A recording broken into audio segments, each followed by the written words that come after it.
ഉൽപ്പത്തി അദ്ധ്യായം 46. യാക്കോബ് ഈജിപ്തിൽ. തൻ്റെ സ്വത്തുക്കളെല്ലാം ശേഖരിച്ച് ഇസ്രായേൽ യാത്ര തിരിച്ചു. ബെർഷേബയിലെത്തിയപ്പോൾ അവൻ തൻ്റെ പിതാവായ ഇസ്ഹാക്കിൻ്റെ ദൈവത്തിന് ബലികൾ അർപ്പിച്ചു. രാത്രിയിലുണ്ടായ ദർശനങ്ങളിലൂടെ ദൈവം ഇസ്രായേലിനോട് സംസാരിച്ചു. യാക്കോബേ, യാക്കോബേ, അവിടുന്ന് വിളിച്ചു. ഇതാ ഞാൻ. അവൻ വിളി കേട്ടു. അവിടുന്ന് പറഞ്ഞു, ഞാൻ ദൈവമാണ്, നിന്റെ പിതാവിൻ്റെ ദൈവം. ഈജിപ്തിലേക്ക് പോകാൻ ഭയപ്പെടേണ്ട, കാരണം അവിടെ ഞാൻ നിന്നെ വലിയൊരു ജനമാക്കി വളർത്തും.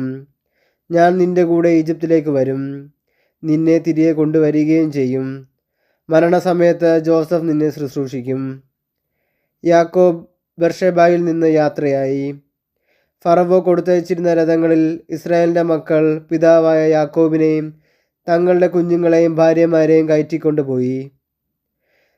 തങ്ങളുടെ കന്നുകാലികളും കാനാൻ നാട്ടിൽ തങ്ങൾക്കുണ്ടായിരുന്ന വസ്തുവകകളും അവർ കൂടെ കൊണ്ടുപോയി. യാക്കോബും സന്തതികളും ഈജിപ്തിലെത്തി.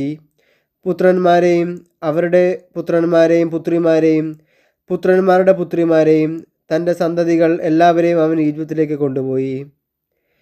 ഈജിപ്തിലേക്ക് വന്ന ഇസ്രായേലിൻ്റെ മക്കളുടെ പേര് വിവരം. യാക്കോബും അവൻ്റെ പുത്രന്മാരും. യാക്കോബിൻ്റെ കടിഞ്ഞൂൽ സന്താനമായ റൂബൻ. റൂബൻ്റെ പുത്രന്മാർ ഹാനോക്ക്, പല്ലു, ഹെസ്രോൺ, കർമ്മി. ഷിമയോൻ്റെ പുത്രന്മാർ യെമുവേൽ, യാമീൻ, ഓഹദ്, യാക്കീൻ, സോഹാർ. കാനാന്യ സ്ത്രീകളിൽ അവന് ജനിച്ച സാവൂൾ. ലേവിയുടെ പുത്രന്മാർ ഗർഷോൻ, കൊഹാത്ത്, മൊറാറി. യൂദയുടെ പുത്രന്മാർ ഏർ, ഓനാൻ, ഷേലാഹ്, പെരസ്, സോഹ്. ഏറും ഓനാനും കാനാൻ ദേശത്ത് വെച്ച് മരിച്ചു. പേരസിൻ്റെ പുത്രന്മാർ ഹെസ്രോൻ, ഹാമൂൽ. ഇസഹാക്കിൻ്റെ പുത്രന്മാർ തോല, വൂഹ, യോബ്, ഷിമ്രോൻ. സെബുലൂണിൻ്റെ പുത്രന്മാർ സേരദ്, ഏലോൻ, യഹേൽ. പാദാനാരാമിൽ വെച്ച് യാക്കോബിന് ലയയിൽ ജനിച്ച പുത്രന്മാരാണിവർ. അവളിൽ അവന് ദീന എന്ന പുത്രിയും ജനിച്ചു. അവൻ്റെ സന്താനങ്ങളുടെ ആകെ എണ്ണം 33 ഗാദിൻ്റെ പുത്രന്മാർ സിഫിയോൻ, ഹഗ്ഗി, ശൂനി, എസ്ബോൻ, ഏരി, അരോദി, അരേലി. അശേറിൻ്റെ പുത്രന്മാർ ഇംന, ഇഷ്വ, ഇഷ്വി, ബെറിയ. അവരുടെ സഹോദരി സേറഹ്. ബെറിയയുടെ പുത്രന്മാർ ഹേബർ, മൽക്കിയേൽ. ലാബാൻ തൻ്റെ മക്കളായ ലേയ്ക്ക് പരിചാരികയെ കൊടുത്ത സിൽഫയുടെ മക്കളാണിവർ. യാക്കോബിന് സിൽഫയിൽ 16 മക്കളുണ്ടായി. യാക്കോബിൻ്റെ ഭാര്യയായ റഹേലിൻ്റെ മക്കൾ ജോസഫ്, ബെഞ്ചമിൻ. ജോസഫിന് ഈജിപ്തിൽ വെച്ച് ഓനിലെ പുരോഹിതനായ പോത്തിഫറായിയുടെ പുത്രി അസ്രത്തിൽ മനാസയും എഫ്രായിമും ജനിച്ചു.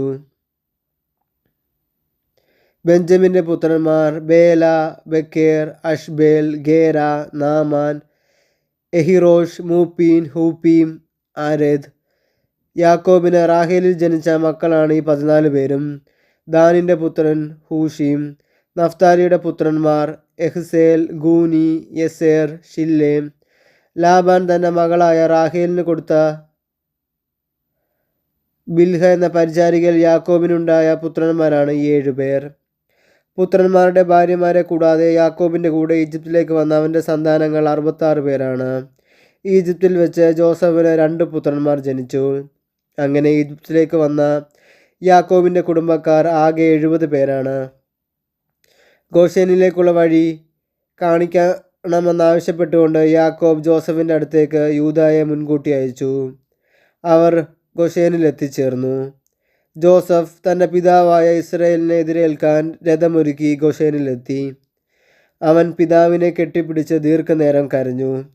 ഇസ്രായേൽ ജോസഫിനോട് പറഞ്ഞു, ഇനി ഞാൻ മരിച്ചു കൊള്ളട്ടെ, എന്തെന്നാൽ ഞാൻ നിന്റെ മുഖം കാണുകയും നീ ജീവനോടെ ഇരിക്കുന്നു എന്നറിയുകയും ചെയ്തിരിക്കുന്നു. ജോസഫ് തൻ്റെ സഹോദരന്മാരോടും ഭൃത്യകുടുംബത്തോടുമായി പറഞ്ഞു, ഞാൻ പോയി ഫറവയോട് പറയട്ടെ, കാനാൻ ദേശത്തായിരുന്ന എൻ്റെ സഹോദരന്മാരും ഭൃത്യകുടുംബവും മുഴുവനും എൻ്റെ അടുത്ത് ചേർന്നിരിക്കുന്നു.